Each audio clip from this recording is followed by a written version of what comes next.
La influencia americana en España. ¿Qué le debe España a América? América está en España. ¿Por qué decimos esto? Porque habitualmente, sobre todo en el combate contra la leyenda negra que tanto está deformando una historia que es un patrimonio común de millones de personas a ambos lados del Atlántico, hablamos de la influencia española en el Nuevo Mundo, de las similitudes, de lo que España aportó. Hombre, no está mal. Pero yo creo que tenemos un problema de pedagogía y tenemos que ser especialmente cuidadosos y rigurosos. Y creo que nos olvidamos de la otra parte, de la otra cara de la moneda. Muchas monedas del siglo XVIII pues tenían la cara, por un lado, el Utracue Unum, los dos son unos, con las columnas de Hércules y los dos mundos, por la otra la corona de Castilla. Pues vamos a coger esa moneda del siglo XVIII y vamos a contar también la otra parte y a reivindicarla, por supuesto, porque la hispanidad finalmente es un organismo vivo. Otras veces lo hemos dicho con otros amigos hispanistas, mi amigo Emilio Acosta Ramos, que es español y venezolano, Francisco Núñez del Arco, esquiteño, y otros tantos buenos que hay por esta coiné nuestra, ¿no? Adoptando el término griego, y tenemos que contarlo todo, como decimos. A mí, por ejemplo, no me gusta la manera difusionista de interpretar la historia, es decir, que llega alguien y difunde en una línea recta y ahí se queda. Yo prefiero la interpretación del modo de interacción compleja que te lleva al conquistador conquistado. Roma no podría entenderse sin Grecia y sin Egipto, y un largo etcétera. Por tanto, es verdad que América, pues desde los confines de Alaska hasta la Patagonia, no se entiende sin España. Pero es que España no se entiende sin América. Y tenemos a un invitado de lujo, como ustedes están pudiendo ver, como es el Capitán Perú. ¿Qué tal, Capitán? ¿Cómo estamos? Hola, ¿qué tal, Antonio? De verdad, un gran gusto estar nuevamente aquí en tu canal. Ya he tenido otra oportunidad también de conversar contigo, así que siempre es un placer regresar a donde uno se ha sentido a gusto. Al fin y al cabo somos miembros de una gran familia que compartimos no solo el idioma, que por supuesto que es una cosa bellísima, sino muchos otros elementos que no son en materia, capitán, de erudición, sino que están en nuestra cultura viva y cotidiana, ¿verdad? Así es, por supuesto que sí. Ya justamente vamos a ir explorando, desgranando todos estos elementos en común, que van pues, no solamente quedan en el idioma, sino también en la cultura, en la gastronomía, en el arte, en la música, en las personalidades, ¿no? Porque incluso ha habido mucha influencia de personajes de América que han viajado, que han hecho historia en Europa, en la misma España, y de España a toda Europa, como por ejemplo, tal vez el que más me viene a la mente es el Inca Garcilaso, el cual con sus comentarios reales, pues conquistó la imaginación de todo el público europeo que lo leyó.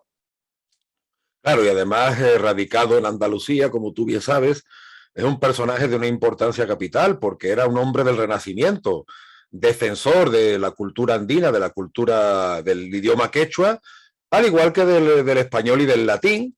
Como tú bien dices, él fue quien trajo buena parte de ese imaginario andino a Europa y estuvo codo con otro mestizo ilustre como fue Martín Cortés, hijo de Hernán Cortés, y ambos estuvieron luchando contra los moriscos en la Alpujarra. O sea que estamos hablando no solo de casos aislados. Yo hace poco visité Trujillo, en Extremadura, y en Trujillo el palacio, lo que se le dice el Palacio de la Conquista, donde está Francisca Pizarro Yupanqui, ahí te das cuenta de lo vivo que está en la cultura española.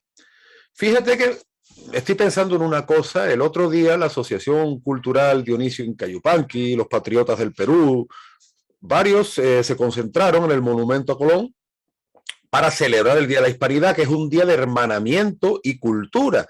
No es un día que uno esté pensando en belicismo, no es eso. Lo que estamos celebrando ese día es hermanamiento y cultura, ¿no es cierto? Y el acto tuvo para mí un momento sublime, como fue el baile de la marinera. Claro, la marinera, como decía Nicomé de Santa Cruz con sus décimas, la marinera tiene influencia afrohispana, el gran poeta Nicomé de Santa Cruz. La marinera tiene una base de fandango. ¿Y qué es lo que nos dice el diccionario de autoridades del año 1735? Que el fandango es un baile muy alegre que han traído los que han estado en las Indias. Entonces, el fandango es la base de la marinera, sí, pero es que también es una de las bases de uno de los bailes más típicos de mi tierra, como son las sevillanas. Si uno se centra sobre todo en Andalucía Occidental, ¿no? Especialmente en las provincias de Sevilla y Huelva, parte de Cádiz, lo que fue el Reino de Sevilla, ¿no? Dentro de la Corona de Castilla, por supuesto. Digamos, música folclórica más evidentes e inmediatas son las sevillanas, que las sevillanas tienen su punto en las seguidillas manchegas, tienen un punto de fandango antiguo. La rumba, que en verdad tiene bastante influencia de Cuba. Y bueno, luego tenemos la flauta rociera, que parece ser del noroeste de la península. O sea que, por tanto, ese amasijo no hay que irse a una biblioteca, a un rincón recóndito, no, es que lo cantamos, es que lo bailamos, es que América está en nosotros constantemente. Yo en Perú, por ejemplo, me di cuenta de que todo el mundo, pues lo típico, ¡ay, la tortilla española, el gazpacho! La tortilla lleva papa, la papa es andina, el gazpacho lleva tomate.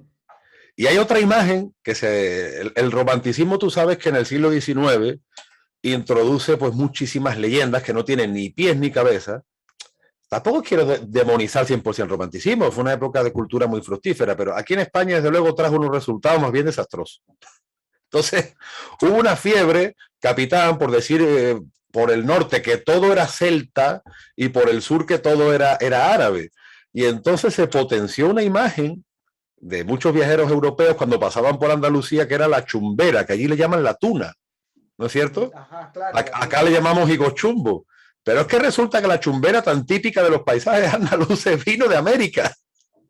Es que no. De hecho, me contó una vez un amigo mío de Ceuta, mi amigo Fernando Ofra, que le mando un saludo, que en el dialecto árabe marroquí le empezaron a decir lacnari porque la primera vez que ellos vieron ese fruto era por los pescadores canarios.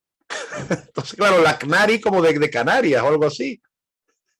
Entonces, como te digo, no hay que irse al archivo de Indias, que el archivo de Indias está en Sevilla. Mira por dónde, ¿no?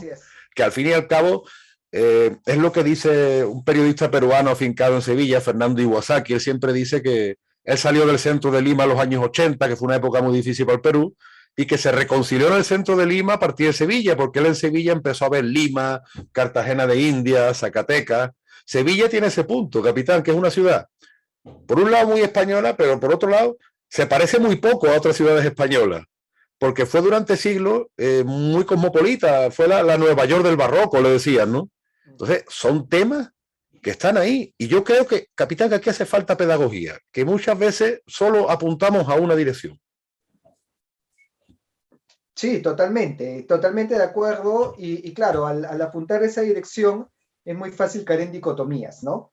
Y esta dicotomía fue lo que sucedió en este episodio que mencionas del 12 de octubre, en donde obviamente habían grupos de distintos tintes políticos con el sesgo que ya conocemos, que fueron a vandalizar la estatua, ¿no? Iban con toda la intención, pues, de hacer desmanes ahí, pero se encontraron que ya habían llegado primero la brigada de la Sociedad de Patriotas del Perú, los cuales estaban con sus escudos protegiendo el monumento, pero el gran punto de quiebre fue precisamente, ¿no? Cuando llega la Asociación Dionisio Inca Yupanqui y llega con la marinera. De repente puedes pasar el video en este momento, o te puedo alcanzar el video, para que la gente, bueno, se haga una idea.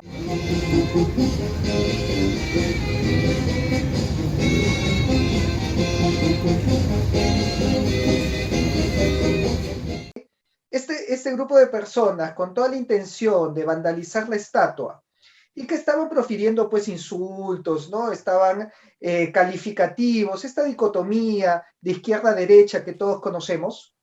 Cuando comenzaron a ver la marinera, se encontraron en fuera de juego. Entraron en un cortocircuito tremendo. Ya no sabían qué decir o qué hacer, porque notaban que ese era un elemento no andino, porque notas pues lo hispano dentro de la marinera a todas luces, pero que al mismo tiempo no podían insultar porque es un orgullo peruano, entonces irse contra uno mismo. Claro. Y entraron en una contradicción, ¿no? En una disonancia cognitiva en donde ya no sabían qué hacer. Así que esto es precisamente un reflejo de cómo el atacar la hispanidad es atacarnos a nosotros mismos al final, a nuestra herencia, a nuestro legado, a nuestra propia cultura. Y precisamente, mira, no es casualidad que la asociación que esté ahí presente se llame Dionisio Inca Yupanqui, a quienes les mando un saludo desde acá, pero este personaje justamente es descendiente de incas, descendiente de la Panaca de Huayna Cápac. Su padre sirvió en el ejército real del Perú, defendió el Real Felipe, gracias a sus méritos fue llevado a España y viaja él con sus dos hijos, que eran Dionisio Inca Yupanqui y su hermano, y por eso es que Dionisio Inca Yupanqui tiene la oportunidad de servir en la misma, defendiendo la misma España, primero en la Marina, en Gibraltar contra los ingleses, y luego durante las invasiones de Napoleón, la invasión napoleónica, en donde comanda pues una brigada de dragones y posteriormente integra pues las Cortes de Cádiz, y gracias a eso es que hay una calle en Madrid que tiene el nombre Dionisio Inca Yupanqui. En todo el Perú no hay una calle Dionisio Inca Yupanqui. Imagínate. Madrid sí la hay. Sí, igual que en Madrid están también el Moctezuma, un reconocimiento a Moctezuma y Atahualpa, ¿no? Sí, sí. Es que, claro, es lo que decimos, o sea, al final esto está tan presente que muchas veces, probablemente por estar tan presente, no lo valoramos. La ruptura violenta y traumática de la monarquía hispánica en el siglo XIX, pues hizo que surgieran distintos chauvinismos para justificar los nuevos estados. En la España europea pasó 3/4 de lo mismo, y como que América, pues fue algo que solo interesaba a Cuba y Puerto Rico, pero poco más, ¿no? Pero es que yo te he hablado antes de la tortilla, te he hablado antes de la chumbera, ¿no? Del gazpacho, que probablemente el gazpacho pueda proceder de una receta medieval, pero tú al gazpacho le quitas el tomate y no se entiende. O sea que al fin y al cabo son aditamentos muy importantes. Otro producto cultural que digamos es marca España por el mundo, el flamenco. Sobre el flamenco se han dicho las teorías más disparatadas del mundo desde el siglo XIX, porque fue un producto romántico como reacción además al mundo post-ilustrado. Tú sabes que los pensadores ilustrados pues tenían esa tendencia neoclásica. Entonces, bueno, pues era como que claro, Roma no es romántica, ¿no? Porque los acueductos no son románticos. Entonces, pues, ¿a qué nos acogemos, no? Y aquí, pues en el sur, pues dio mucho por por el tema árabe. Entonces yo he escuchado que la palabra flamenco viene del dialecto árabe egipcio, atento, felahmingu, que significa campesino sin tierra, y los moriscos de la península ibérica lo habrían heredado del dialecto egipcio. Luego, el flamenco, como algunos dicen que es un producto 100% árabe, aunque se canta en español, pero bueno, no importa. Vamos, dice que lo trajo Siriab, que era un músico que vino a la corte de los califas, que para más INRI no era árabe, sino kurdo. O sea, es que se lo podrían haber buscado un poquito. Y luego resulta, capitán, que algunos dicen que no, que el flamenco es exclusivamente gitano y solo y obra y gracia de los gitanos. Los gitanos llegan a España a finales del siglo XV. Bueno, algunos dicen que llegan un poco antes, pero las teorías más aceptadas son las que llegan al finales del siglo XV, y no tenemos ninguna evidencia que haya algo parecido al flamenco en esa época. No hay absolutamente ninguna. Cuando empieza a haber evidencias de ese género, es con el cante o género andaluz que se está fraguando a finales del siglo XVIII. ¿Dónde se está poniendo de moda este cante o género andaluz? En la península, sí, bueno, pero es que también en La Habana, especialmente, en los teatros de Cuba. Hay muchísima documentación en Cuba al respecto, porque además convivían distintos músicos de la península, Y el flamenco es una música muy poliédrica, tiene muchos subgéneros. En el flamenco se llama palo flamenco, ¿no? Hay quien dice, por ejemplo, que las sevillanas no pertenecen al flamenco. Bueno, no voy a entrar en esa discusión, pero si tú vas desgranando los subgéneros del flamenco, en el siglo XX se intenta clasificar una serie de cantes flamencos como los cantes de ida y vuelta o los cantes indianos, ¿no? Que por cierto, esa expresión, capitán, según ciertos antropólogos o no sé qué más, ya no se puede decir porque es etnocentrismo. Y tampoco podemos decir negrito, ojo al dato, porque eso es paternalismo racista. A un tío mío de Bollullos, de mi pueblo, que en paz descanse, le decían el rubillo, y bueno, pues no sé, a lo mejor también era por paternalismo racista, no lo sé, pero bueno. Tú sabes que los andaluces y los hispanoamericanos utilizamos muchísimo los diminutivos. Me voy a tomar una cervecita, una agüita, bueno, pues eso ya no se puede, según estos, ¿no?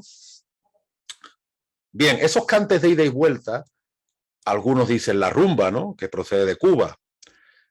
Había un cante que se llamaba, bueno, y existe la colombiana, que la colombiana, en verdad el nombre no está muy bien puesto, perdón, porque surge a principios del siglo XX por un cantaor, Pepe Marchena, que lo que hace es mezclar un corrido mexicano y un zorcico vasco. Luego tú tienes la vidalita y la milonga, su nombre nos lo está diciendo, la vidalita y la milonga son importaciones argentinas. Tienes la guajira, el nombre te lo está diciendo, además la guajira se canta a ritmo de décimas igual que el punto cubano, y el punto cubano es una música muy viva en las Islas Canarias. Esta influencia americana se nota en toda España, pero en Andalucía y las Islas Canarias es todavía probablemente más, Pero bueno, uno dice, bueno, se han clasificado solo estos cantes, pero es que después resulta que cuando ha habido musicólogos y antropólogos que se han puesto a hacer comparativas, han encontrado mucho de ritmos barrocos. La zarabanda, por ejemplo. Oye, pero es que la zarabanda también estaba presente en Perú. Y en las cortes europeas en el siglo XVIII se está imitando la zarabanda. Y aparece la palabra fandango. Fandango fue una música imitada por italianos, por alemanes, por franceses. Hay quien dice que zarabanda, tango, fandango son desinencias afro del África Atlántica. Yo no lo inventaré, no tengo conocimiento, pero ahí lo dejo. Y hace muchos años se puso de moda una canción que era El Pobre Miguel, por un grupo que era Triana Pura. Triana es un barrio muy arquetípico de Sevilla, donde primero llegaban los barcos de América, es el barrio que está al otro lado del río, como el Trastevere en Roma, ¿no? Y mucha gente se creía que eso era algo autóctono de Triana. La canción El Pobre Miguel es una composición del colombiano Rafael Escalona, que es Miguel Canales, y claro, en su canción dice él es feliz en la montaña. ¿Qué montaña hay en Triana? La canción Hoy de Gianmarco aquí se está interpretando por rumbas y la gente no sabe que eso procede del Perú. Paco de Lucía introduce el cajón peruano en el flamenco y hay gente que aquí se piensa que eso es autóctono de aquí de toda la vida. Eso lo introdujo Paco de Lucía por el Perú. Y muchos músicos que se han puesto a investigar, esa base de fandango antiguo está presente en la gran mayoría de los repertorios flamencos. Pero voy más allá. Cuando el flamenco empieza a ser conocido como tal, uno de sus artífices es Silverio Franconetti. Era del pueblo natal de mi abuelo, de Morón de la Frontera, aunque mi abuelo se cría en Utrera, pero él, parte de su familia procede de allí. Silverio Franconetti era de padre italiano, y resulta que Silverio, que fue el que extendió los llamados cafés cantantes, cuando ya el género flamenco ya se está pareciendo a lo que conocemos hoy, ¿no? Ya está evolucionando de ese canto género andaluz al flamenco, pues Silverio fue emigrante en Uruguay varios años. Entonces, dice tú, bueno, ¿dónde está esa pureza del mítico Oriente que trajo Siriab, ¿no? Que yo no niego la influencia, porque la forma del cante flamenco, esa forma melismática sí está en las músicas orientales, no solo en el flamenco, en las Islas Baleares, en los cants de feina o de trebal, en los cantes de faena o de trabajo, también está. Tú lo puedes ver, la música persa, la música griega, la música turca. Yo no niego esa influencia, pero a lo que voy, que el flamenco no es algo puro y lineal, sino que es el producto de varias influencias y varias mezcolanzas, y América está muy presente. Yo sé que esto a los puristas les jode, pero, perdón por la expresión, pero es que es así. Es que no está solo presente en 3 o 4 cantes, es que es un género que no se entiende sin ese proceso continuo de acriollamiento que dura hasta hoy, hasta que Paco de Lucía vio el cajón de Caetro Soto, hasta que la música de Gianmarco se está interpretando por rumba, o hasta que el pobre Miguel lo sacamos de Rafael Escalona. Perdón por esta cosa tan prolongada, pero... No, está bien. Y mira, precisamente hablando de música, tenemos que la primera polifonía que se escribió en el continente americano fue escrita precisamente en quechua, que fue Hanak Pacha Cusicuinin, y fue escrita por un clérigo español, José Pérez Bocanegra, el cual realiza un himno, este cántico a la Virgen María, ¿no? Pues Hanak Pacha Cusicuinin significa la alegría del cielo en quechua. Y fue la primera polifonía que se escribió en todo el continente americano. Y fue escrito en quechua y fue escrito por un clérigo español. Entonces, Imagínate. claro, ahí ya encontramos justamente toda esta síntesis de la que hablamos.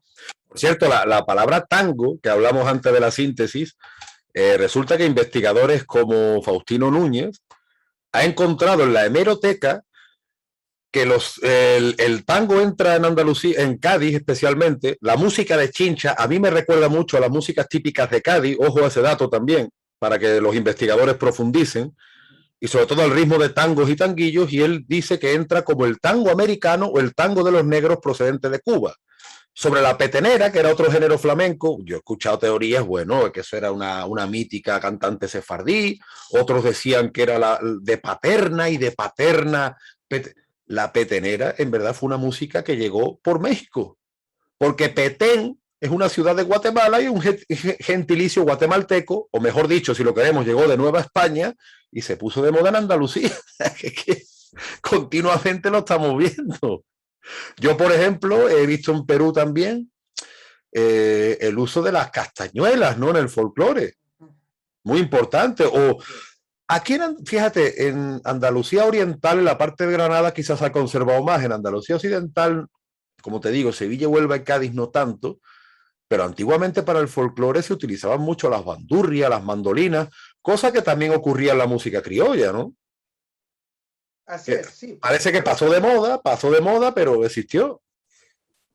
Por supuesto, no, definitivamente el uso de los instrumentos es lo que caracteriza a la música criolla.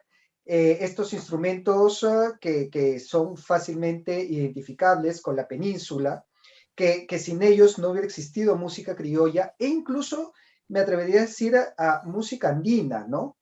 Justo, a ver, puse también en mi página un video de una interpretación que hace el Lelutier, ¿no? Estos conocidos músicos cómicos argentinos, en donde colocan una sinfonía barroca italiana y le van metiendo en el medio un carnavalito, un guayno andino, y se ve la influencia, o sea, se ve que también se compenetran, que también como uno piensa, ¿no? Esta música andina es neta, es propia, es la que tocaban los incas. No, no es la que tocaban los incas. Por si acaso, muchos creen que el huayno era el que tocaban los incas. Muchos creen que la pollera era usada por la colla, por la esposa del inca. No es así. No es así para nada.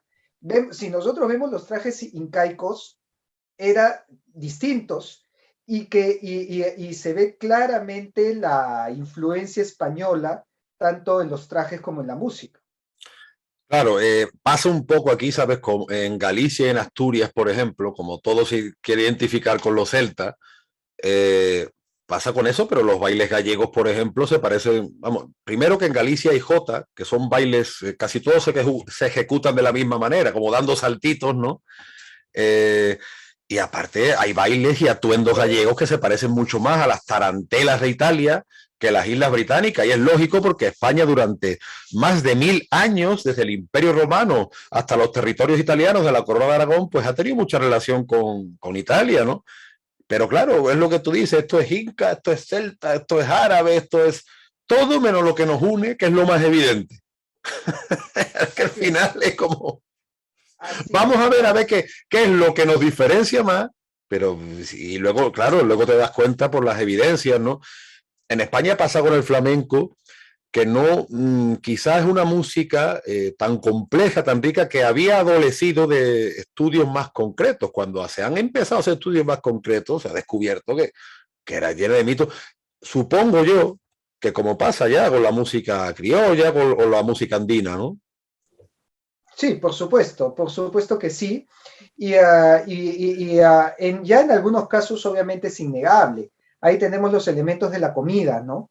La famosa gastronomía peruana que ha ganado tantos premios a nivel mundial, que los peruanos nos enorgullecemos, pero que sería imposible realizarla sin la influencia española. Y por poner el ejemplo más claro, la bebida bandera del Perú, el pisco. El pisco que tanto lo defendemos, que tanto decimos, el pisco es peruano, no es chileno, es peruano y estamos ahí prácticamente con una pica defendiendo el pisco que sea peruano, cuando en el mundo prehispánico no había uva. Ni los incas, ni ninguna otra cultura conoció ni cosechó la uva. La uva vino con España y claro, al inicio se hacía vino y luego que los españoles encontraron que la riqueza del vino que producía Pisco, comenzaron hicieron una restricción para que no compita con el vino español, porque incluso ya le ganaba. Entonces se quedaron con un exceso de uva en Pisco. Claro. Y cuando se quedaron con el exceso de uva, dijeron, bueno, ¿qué hacemos? Dijeron, vamos a destilarla. Y ahí es donde nació el famoso pisco. Pero hubiera sido imposible sin los cultivos de uva que vinieron de España. Claro, además a las que llegaron al Perú concretamente, la simiente se trajo de Islas Canarias, que de hecho hay una canción peruana que es Palmerito, súbete a la palmera. Palmerito es el natural de la isla de La Palma, en Canarias. O sea, hay mucho, lo mismo que yo te he dicho antes del pobre Miguel Canales, que le es feliz en la montaña, y en Triana no hay montaña. Palmerito, súbete a la palmera. Palmerito es el gentilicio de la isla de La Palma, que son las islas de donde llegaron las simientes de la vida al Perú, que oye, qué rico ese bichito, es un piquito, ¿eh? Me ha entrado nostalgia ahora. Sí, ya provoca, ¿no? El tema de la comida, el tema de la música. Mira, si te cuento pues las experiencias que he vivido con ese tema, ¿no? Nunca me voy a olvidar de un evento que tuve en Tacna, ¿no? Y era un evento en el que acordamos ir con amigos chilenos, ¿no? Entonces, el punto medio era encontrarnos en Tacna, así que viajamos desde Lima y los amigos chilenos viajan desde Santiago y Antofagasta principalmente. Pues vamos al evento, ¿no? Pues participamos y luego nos vamos todos en conjunto a un restaurante en donde apenas llegamos, recuerdo que justamente estaban bailando una marinera. Entonces había pues un estrado, había una pareja bailando, ¿no? Con su falda, sus pañuelos, y la música y todo el público acompañando con las palmas, ¿no? Se sabe que la marinera se acompaña con palmas. Como las sevillanas. Como las sevillanas, claro. Y justo pasa pues delante de nosotros el camarero con una fuente de ceviche enorme que se desbordaba. Ay, qué rico. Oye, tú hubieras visto la cara de nuestros hermanos chilenos, porque fue la primera impresión, fue ver la música, el baile, todos con las palmas y la comida, que se quedaron... Era la cara de prácticamente decir, hemos llegado a un paraíso, ¿qué es esto? Y esa es la cultura que realmente asombra. Y si tú lo comparas todavía con lo que ven pues los extranjeros, ¿no? Porque a la hora de yo ir a estos lugares, me he encontrado con alemanes, me he encontrado con canadienses, me he encontrado con japoneses. Uno se da cuenta por el idioma, pues, ¿no? Uno más o menos reconoce el alemán o el japonés cuando lo escucha y bueno, pues también las facciones. Y cuando escuchas inglés, entiendes que te dicen, esto es asombroso, estoy fascinado. Y se miran y dicen, esto no tenemos nosotros.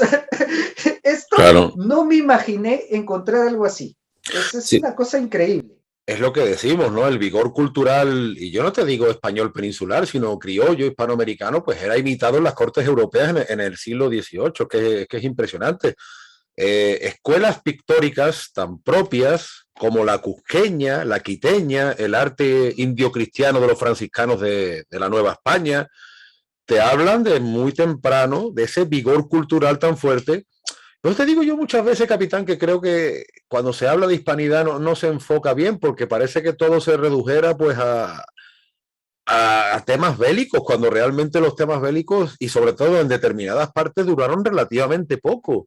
Y lo que queda es un fondo cultural del cual España también es deudor, tremendamente deudor. O sea, y luego la misma concepción del mundo que tenemos, desde que vemos un mapa mundi, la geografía, es que todo viene de esta época.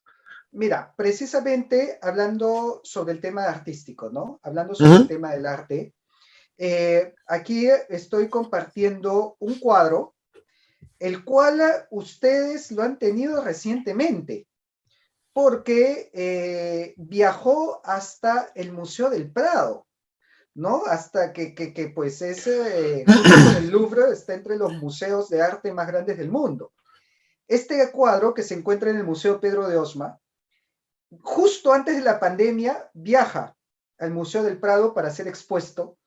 Obviamente por su belleza, pues mira esta riqueza artística que tiene, pero también por su trascendencia, ¿no? Su profundidad histórica, porque justo todo lo que estamos hablando está resumido en este cuadro, al cual le he colocado nombres precisamente, ¿no? Para ubicarnos en la explicación que voy a dar. Si ves en la imagen superior izquierda, Uh -huh. son personajes netamente incaicos. Todos tienen una vestimenta propia de los incas, ¿no? Tienen la mascaipacha, que es esta borla, Sí. tienen el tupayauri, que es el cetro, es el personaje central acá de esta imagen superior es Sairi Tupac. Sairi Tupac, hijo de Manco Inca y nieto de Huayna Cápac, ¿no? Entonces era descendiente directo de los incas. Uh -huh. Él tiene una hija, quien es la que aparece como Beatriz Ñusta. Es la hija de Sairi Tupac. Y ella se casa con Martín de Loyola. Y Martín de Loyola era descendiente de San Ignacio de Loyola. Y por eso vemos que arriba de la pareja se encuentra este santo, ¿no? O sea, tenemos la casa de Loyola, que fue una pues, de las casas más importantes en España, que se une en matrimonio con la casa del Inca, con Beatriz Ñusta. Y tienen una hija, y la hija es precisamente la que aparece en el lado derecho, Lorenza de Loyola Ñusta. Y ella se casa con Juan Enríquez de Borja, que era caballero de Santiago, y por eso vemos la cruz roja en El su hábito de frente, Santiago, sí, sí. el hábito de Santiago. Y Enríquez de Borja era de la familia de San Francisco de Borja, que es el otro santo, ¿no? Que aparece ahí junto a San Ignacio de Loyola, porque eran sus casas, eran sus familias. Y que además sabemos que, y según el cuadro genealógico Uh -huh. que vemos acá, que la casa de Borgia, que claro, en español es Borja, Uh -huh. italianizado es los Borgia, son del famoso Papa Borgia, ¿no? De Alejandro VI, Sí. y que al mismo tiempo se emparentaron con Alfonso XI de Castilla y Fernando II de Aragón. Entonces, fíjate que tenemos por la rama derecha de este árbol genealógico, tenemos a los incas, ahí aparecen Pachacútec, Tupayupanqui, Huayna Cápac, Manco Inca, Sairi Tupac, y la nieta de Said Tupac, Ana María Lorenza de Loyola Ñusta, hija pues de Martín de Loyola, con Beatriz Ñusta, que se casa con Juan Enríquez de Borja, que es al mismo tiempo descendiente de San Francisco de Borja, de la casa Borgia y de los reyes de Castilla y de Aragón. Y por lo tanto, este hijo, Juan Enríquez de Borja Loyola Inca, fue descendiente de incas, descendiente de santos, descendiente de papas y descendiente de reyes. Este sujeto... Como decimos en Andalucía, casi nada. Casi nada. Fue marqués de Santiago de Oropesa, marqués de Alcañices, con grandeza de España en primera clase y señor de Loyola. Y viaja a España, en donde se casa en primeras nupcias con la hija del virrey de Cataluña y en segundas nupcias con la hija del virrey de Granada, y a su matrimonio asiste el mismo rey de España, porque este sujeto representaba la unión de las casas más importantes de dos continentes, tanto de Europa como de América. Y esa es la síntesis de lo que estamos hablando, y por eso es que se expresaron estos matrimonios en este cuadro, en esta arte, que ha viajado hasta el mismo Museo del Prado, en donde encontramos esta unión, ¿no? Encontramos tanto unión en la sangre como también en lo cultural. Es importante lo que acabas de señalar, porque a veces tú sabes que por estos patrones que tenemos modernos, se dice pues poco más o menos que el español peninsular era el macho dominante, que tenía mujeres indias y negras a placer, pero sí sabemos del casamiento de indios con españolas, de mestizos con españolas, incluso de mulatos y negros con españolas, porque está ahí incluso en las pinturas de Casta, o sea, que esto no es una excepción. Uno de los problemas que tenemos a la hora de hacer pedagogía sobre lo que es la hispanidad es, claro, si los criollos, por ejemplo, estaban discriminados y no podían ejercer poder político, me dirán algunos que está hablando de que América ha influenciado a España, pero claro, si resulta que el criollo peruano Pablo de Olavide fue ministro de Carlos III, si resulta que Fernando VII, el último rey antes de la independencia, por así decirlo, tuvo de ministro plenipotenciario al criollo duque de San Carlos, peruano, que estaba casado con una princesa austriaca.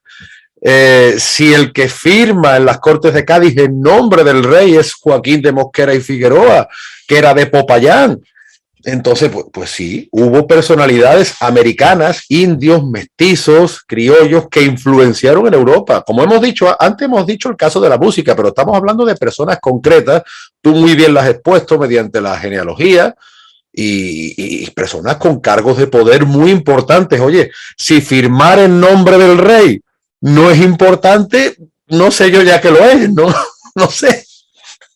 No, sí, por supuesto. De hecho, existieron casos muy concretos en donde se rompe este discurso, ¿no?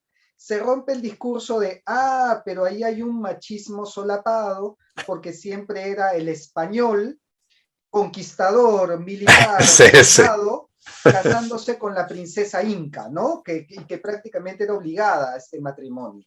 Oye, pero tenemos el caso, por poner otro ejemplo, el caso de Juan Melchor Carlos Inca, ¿no? Juan Melchor Carlos Inca era el nieto de Pauyo Inca, o sea, era bisnieto de Huayna Cápac. Hijo de Melchor Carlos Inca María de Esquivel, que dicho sea de paso, ya desde su padre se había casado, Melchor Carlos Inca, con esta señora de Esquivel, que era noble española, y su hijo también se casa con la española Jerónima Negrete de la Cámara, y viaja a España, en donde se convierte en caballero de la Orden de Santiago también, que era el máximo nivel que podía alcanzar un militar, ¿no? Entonces, acá tenemos casos clarísimos, más bien de andinos, descendientes de incas, casándose con nobles españolas. Has tocado un punto muy interesante al decir la misma palabra andinos. Ya hemos dicho porque hay un elemento andino que es indisociable de la gastronomía española, como es la papa. Y yo creo que otro problema que tenemos al hablar de estos temas es que hacemos una suerte de análisis hegeliano, es un poco de autocrítica, yo también caigo en eso, como si la hispanidad y los Andes fueran la tesis y la antítesis y de ahí sacamos una síntesis, ¿no? Pero yo esto no lo veo y conozco peruanos, entre ellos mi señora, y peruanas, peruanos y peruanas, que dicen, oye, es que yo he viajado por los pueblecitos de Andalucía, de Extremadura, de Castilla, y es que a mí eso me recuerda a los Andes. Y yo siempre digo que el indigenista hispanófobo llega un momento que sufre un cortocircuito. Por indigenista hispanófobo me refiero a todo el que asume los tópicos de la leyenda negra, que también puede ser un peninsular. O sea, de verdad, no es necesariamente un hispanoamericano, ¿no? O muchos criollos de la clase alta que tenemos el día de hoy. Por ejemplo, ¿no? O muchos incluso, fíjate, se da la circunstancia de muchos que son bisnietos de italianos y llega el español a Sudamérica y te miran por encima del hombro, oye, que mi bisabuelo vino, chicos, si Sevilla está llena de italianos desde que entró San Fernando, si en Sevilla estaba la calle Génova, la lonja de los genoveses, la calle Placentines, entonces, bueno, pues como si fuera, vamos siempre buscando la diferencia, pero yo en esa especie no concuerdo. Y no concuerdo porque hay peruanos y otras nacionalidades hispanoamericanas que me dicen, mira, he comprendido mejor el folclore andino al visitar los pueblecitos de España. Y no es porque todo venga de España a América, sino porque se ha producido precisamente esa ida y vuelta continua que nos deja un sustrato cultural tan parecido y lógicamente donde hay un sustrato cultural parecido, pues salen músicas y productos culturales parecidos. Yo por eso creo en la interpretación del modo de interacción compleja, no creo en esa línea difusionista, no me convence. Entonces, yo incluso tengo un circuito por Sevilla que a la postre pues fue la capital cultural y económica del mundo hispánico durante 2 siglos y medio. Tengo pensado un circuito que valga la contradicción, hará cortocircuitos. Y eso es en Sevilla, en la ciudad. No te digo nada, el que vaya a los pueblecitos de Extremadura, de cualquier punto de la península, porque es eso, es el utracue unum, los dos son uno, si es que nos encontramos continuamente, ¿no? Y yo creo que por lo menos lo he escuchado del periodista peruano Aldo Mariátegui, que el insigne escritor José María Arguedas tuvo como un punto de quiebre cuando visitó los pueblecitos de Extremadura, ¿no? Así es, por supuesto, es que se dan cuenta de esa intimidad, esa unión tan íntima que existe entre lo hispano y lo andino, en donde, como bien habías dicho al inicio, no se pueden entender el uno sin el otro. Y que lo vemos, y lo hemos estado viendo, ¿no? Lo hemos estado viendo en el arte, lo hemos estado viendo en la cultura, y precisamente los más importantes artistas andinos de esta, perdón, claro, los más importantes artistas de esta época eran andinos, ¿no? Y ahí tenemos dos casos que quiero resaltar. El primero es el de Francisco Tito Yupanqui, porque él esculpió la imagen de la Virgen de Copacabana, que es la principal devoción en Bolivia, ¿no? Bueno, él vivía en la zona que hoy corresponde a Bolivia, él vivía pues en el Alto Perú, ¿no? En la audiencia de Charcas. Y el día de hoy está en proceso de beatificación. Podría convertirse en el primer beato o el primer santo boliviano. ¿Y quién es? Es un andino neto, es un indígena que fue evangelizado por dominicos y que a través del arte pues, plasmó la devoción mariana en Bolivia y que por eso el día de hoy está en proceso de llegar a los altares, y yo creo que sería muy importante que se dé, porque esto sería un mensaje fuertísimo de esta unión, ¿no? De cómo los andinos fueron los católicos más devotos y fueron y también los artistas más excelsos, y cómo es el otro caso de Diego Quispe Tito. Diego Quispe Tito fue el principal representante de la escuela cusqueña. Y voy a compartir ahora, mira esta belleza que nos ha dejado. ¿No? A ver, el juicio final. Como dirían en Perú, manja. Alucinante, ¿no? Oye, mira esta Sí. preciosura que combina elementos tanto hispanos, obviamente. Esto es una imagen totalmente católica, impregnada por el Evangelio, pero al mismo tiempo tú comienzas a ver pues las vestimentas, las armas, y son las propias de la época, ¿no? Son aquellas pues que se utilizó, que se utilizaba en estos tiempos. Entonces, aquí tenemos un excelente ejemplo de este sincretismo, de esta unión, y voy a compartir otro cuadro de él, el cual es muy representativo, ¿no? Porque acá vemos una procesión en Cusco, pero fíjate que la procesión está encabezada por un personaje que está vestido de inca. Este personaje era el alférez real. El alférez real era el representante del alferazgo de los incas, que era una institución que congregaba a las panacas, a las familias de los 12 incas.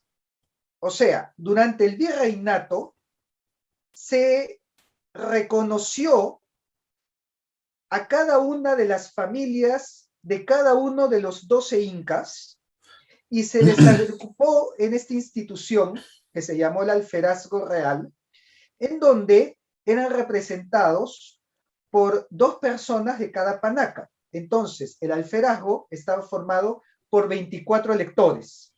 24 electores porque una vez al año, precisamente en la fiesta de San Juan, que coincide con el Inti Raymi, o sea, 24 de junio, Claro. se elegía al alférez real de los incas, a este que iba a representar a los descendientes del Inca. Y esperando pues hasta la fiesta de Santiago, precisamente, digamos, en la fiesta de Santiago era el momento, en la toma de poder, ¿no? Por así llamarlo. Sí, sí. Y en la fiesta de Santiago salía el alférez real portando la mascaipacha, que es la borla del Inca que vemos sobre su cabeza, llevando el sol de oro en el pecho y en la mano el estandarte real que representaba el poder real de los incas.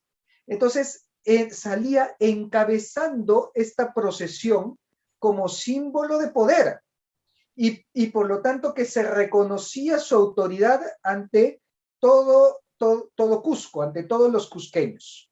Entonces, aquí vemos pues cómo es que no solamente se reconoció a los descendientes incas, se les agrupó, tuvieron una institución a su nombre y por lo tanto tuvieron poder durante todo el virreinato, porque ellos eran los que presidían no solamente las procesiones, sino también los cabildos, los tribunales y ejercían los puestos del alcalde mayor, el alguacil y el alférez de Cusco.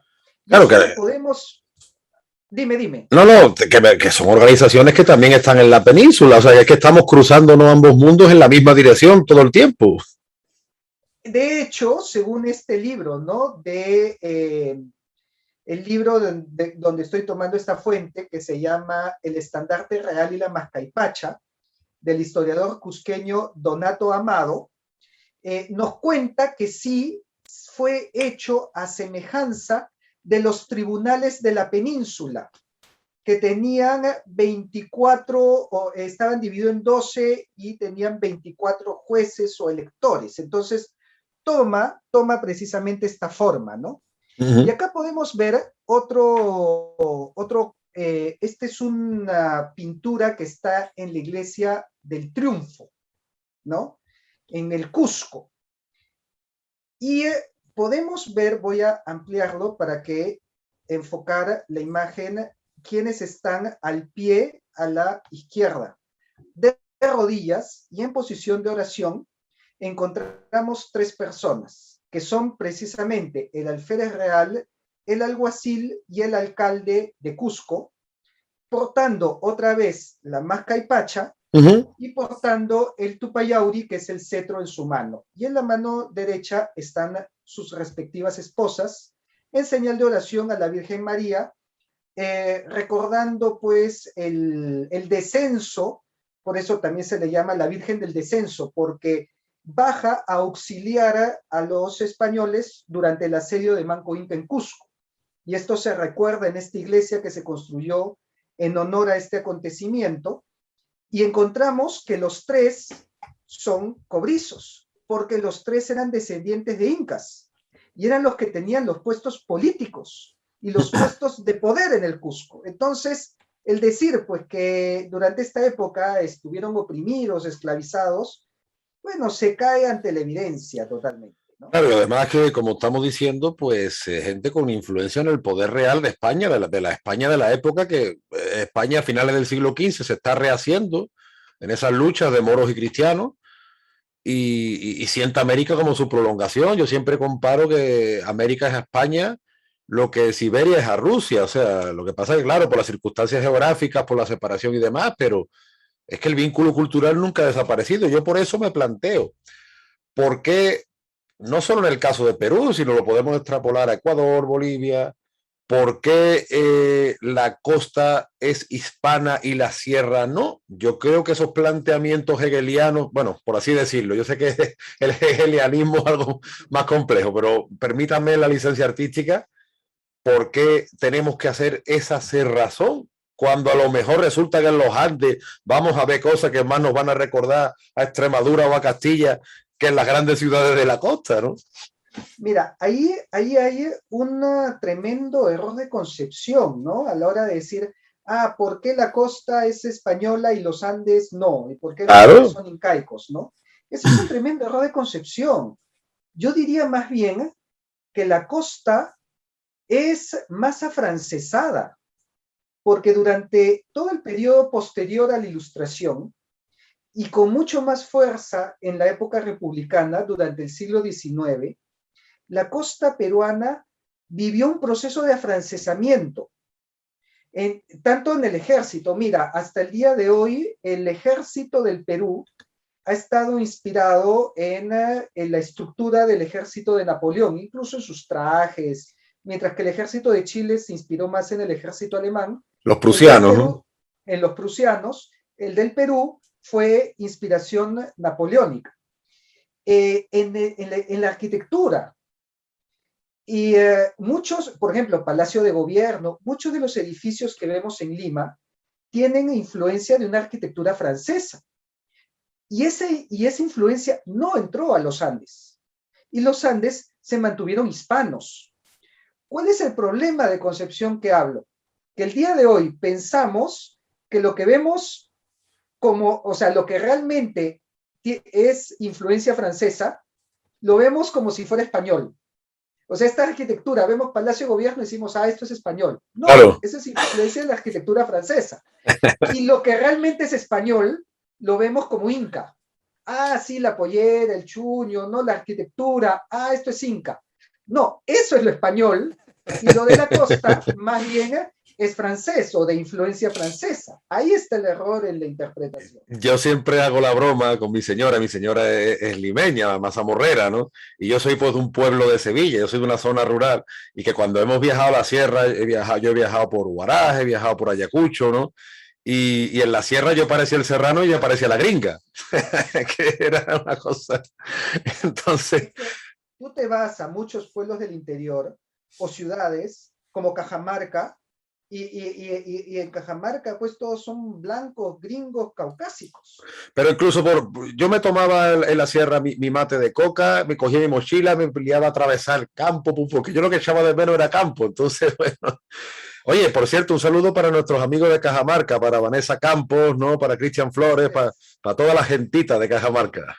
Así es, que también han tenido sus actividades, sé Sí, que señor. han estado muy, muy activos. Es Fíjate, precisamente el lugar donde comenzó todo, ¿no? sí, señor, donde todo comenzó, como dicen ellos, lo que tú has hablado antes del santo alto peruano, boliviano. Fíjate que en Sevilla, ya en el siglo XVII, en la iglesia de la Magdalena, que es una iglesia preciosa, es una mini catedral, hay una escultura impresionante de Santa Rosa de Lima. Y estamos hablando de una época donde las comunicaciones eran mucho más lentas. Sin embargo, la fluidez que existía entre América y la España peninsular, la Capilla de Los Ángeles, que es la sede canónica de una hermandad que es conocida como los Negritos, aunque ya no podemos decir esa palabra, pero bueno. Sí es verdad, valgan verdades, que cuando esa cofradía se funda, fíjate, a finales del siglo XIV estamos hablando, se conoce más como la Cofradía de los Morenos, la Hermandad de los Negros también, y ya en el siglo XVIII aparece más como los Negritos. En esa cofradía se establece el culto a San Benito de Palermo, un santo africano de raíces africanas de Sicilia, que era descendiente de esclavos, y ello se lleva desde México al Perú, pasando por Cuba. Tienes ahí todas las hermandades, todas las cofradías de negros, con mucha influencia también en el culto al Señor de los Milagros, ¿no? Pero es precisamente por esa comunicación constante que hay entre los dos mundos, ese plus ultra, ese mucho más allá, y en una época donde no había internet, donde no había WhatsApp, y eso está fluyendo en la gastronomía, en las cofradías, en el arte, en los gobernantes. O sea, al final te das cuenta, capitán, que la hispanidad es algo mucho más complejo, más dinámico y más vivo. Es que nos lo han hecho parecer como algo muerto cuando está presente en nuestra vida. Y advierto, yo no estoy hablando de ninguna leyenda rosa, no todo fue perfecto, no todo fue paz y amor. Ahora bien, ¿de verdad la leyenda rosa tiene el mismo peso que la leyenda negra? O incluso que la leyenda rosa de las independencias, porque no perdamos el punto de vista, porque muchas veces se dice y otra cosa. ¿Por qué la conquista española? Y fíjate que no hemos hablado de conquista en Torvidio, que hemos hablado de, pero bueno, ¿por qué tiene ese condicionamiento moral? Porque yo jamás he escuchado, no, es que los egipcios cometieron abusos, no, es que los babilonios cometieron abusos, es que los chinos cometieron, es que los árabes, no, oye, eso solo pasa con España. Y eso, capitán, yo creo que está condicionando mucho el pensamiento acerca de la hispanidad, porque a la falla pedagógica le sumamos esos tópicos y probablemente se acercaría mucha más gente a este maravilloso mundo si no tuviéramos estos obstáculos, ¿no? No, por supuesto que sí, aunque también hay un detalle que hay que tomar en cuenta, que a diferencia de todos los que has nombrado, España ha sobrevivido. O sea, ahora recordemos que Italia es el producto de la unión de muchos reinos que tenían unas raíces romanas, pero que dejaron de ser Roma hacía muchísimos siglos. Claro, la República Italiana no es el Imperio Romano. La República Italiana no es el Imperio Romano, Ni ni el Estado español actual es la monarquía hispánica. pero se ve mayor por lo menos Ahí vamos. Que es España, ¿no? Yo creo que ahí está el detalle y que dentro de todo España ha sobrevivido lo que los otros imperios no han sobrevivido. Y si ha sobrevivido es precisamente por esa conexión cultural y por esos arquetipos comunes que están fortísimos, a pesar de que hubo una ruptura traumática y violenta. Pues a pesar de eso, resulta que en Perú todo el mundo conoce a Valle Inclán o a Becker, y aquí todo el mundo conoce a Rubén Darío, y lo que hace falta, yo creo, es eso, concienciar acerca de todo eso que tenemos en las cosas cotidianas. Bueno, esa fue la frase de Otto von Bismarck, me puedo estar equivocando en el personaje, pero que la cita es: España es el pueblo más fuerte del mundo porque desde adentro la han tratado de destruir innumerables veces y no han podido, ¿no? No se sabe si es apócrifa, pero como dice el proverbio italiano, si no ne vero ben trovato. Así, así es, sí, totalmente, ¿no? O sea, ha sobrevivido todos los embates, ha sobrevivido a Napoleón, que no lo sobrevivieron los otros, ¿no? No lo sobrevivió ni Prusia, ni el Sacro Imperio, ni muchos de los que tocó Napoleón no existen el día de hoy, ¿no? Han logrado sobrevivir pues a siglos de guerras, han logrado sobrevivir pues a Lepanto y al Imperio Otomano, y es por eso que ha llegado hasta el día de hoy, ¿no? Y claro, tal vez por eso es un blanco mucho más fácil de aquellos que atacan todo lo que significa imperio, civilización y religión. porque yo no creo que el enemigo es España. Yo creo que el enemigo es lo que he dicho, ¿no? El concepto Mm, de lo que es imperio, de lo que es religión y de lo que es civilización. Quieren entrar en este proceso de deconstrucción de todos los valores. mm.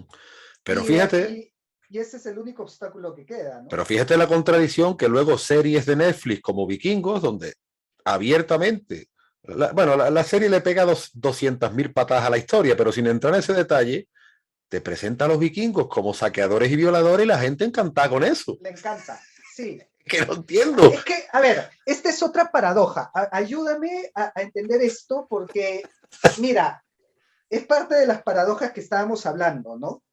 Tú ves que el día de hoy, una de las sagas más aclamadas es El Señor de los Anillos. Una saga escrita por un ferviente católico que vertió este pensamiento sobre el bien y el mal y la lucha contra el mal y el sacrificio y la redención y la nobleza y el poder y el reino. Y claro, encanta. Oye, tiene millones Oye, de seguidores en el mundo hasta el día de hoy. no lo había pensado, mira.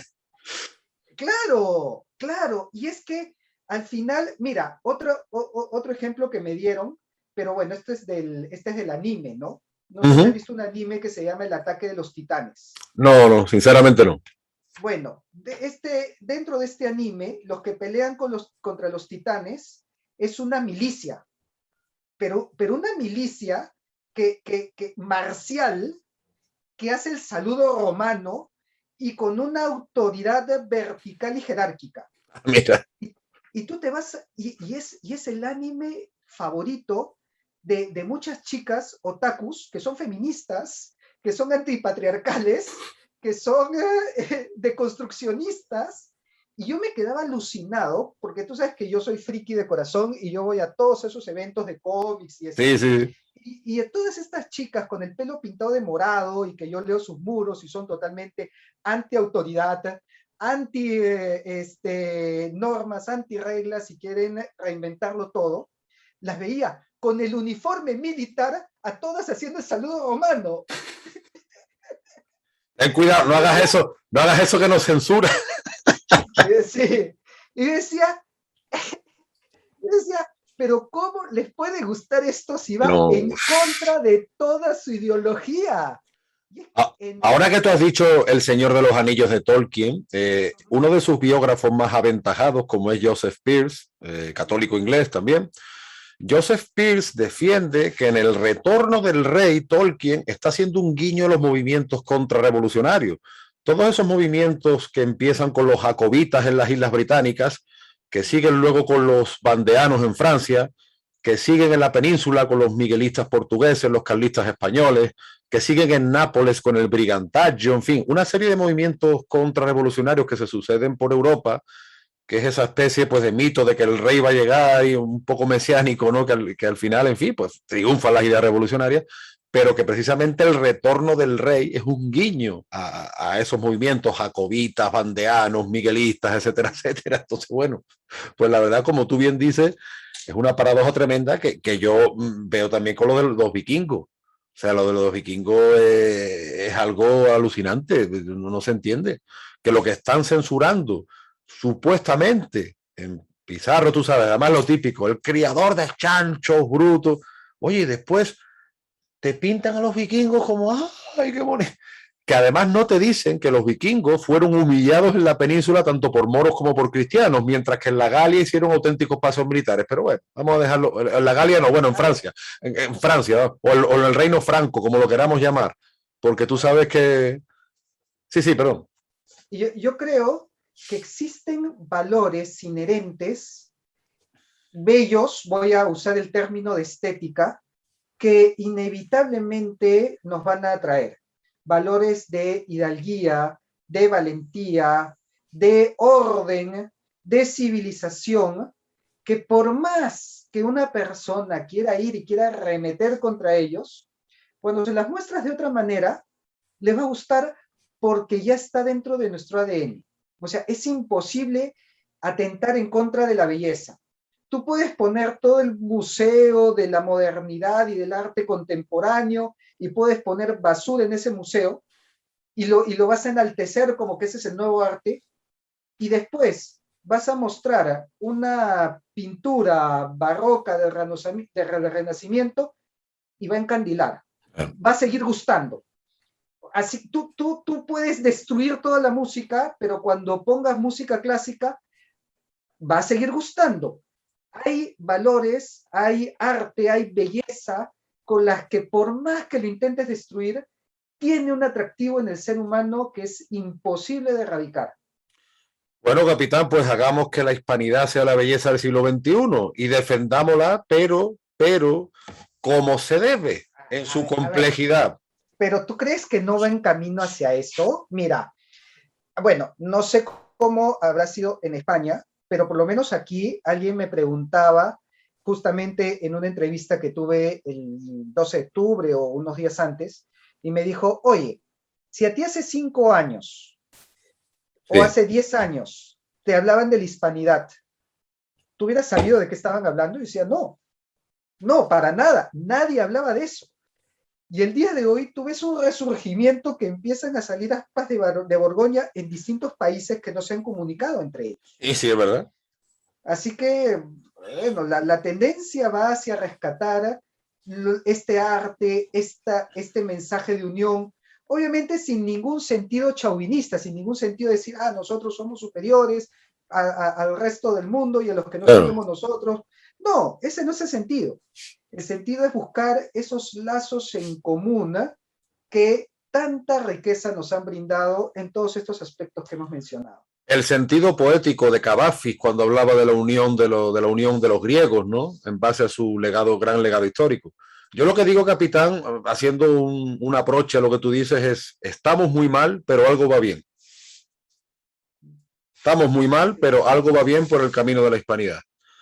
Bueno, capitán, pues no te robo más tiempo, sé que eres un hombre ocupado, sé que te reclama medio mundo. Te agradezco muchísimo, la verdad, que hayamos compartido este vídeo, porque charlar contigo siempre es un placer. El Capitán Perú está muy activo en las redes, síganlo por Facebook, por YouTube, que se ha hecho hasta un TikTok a su pesar.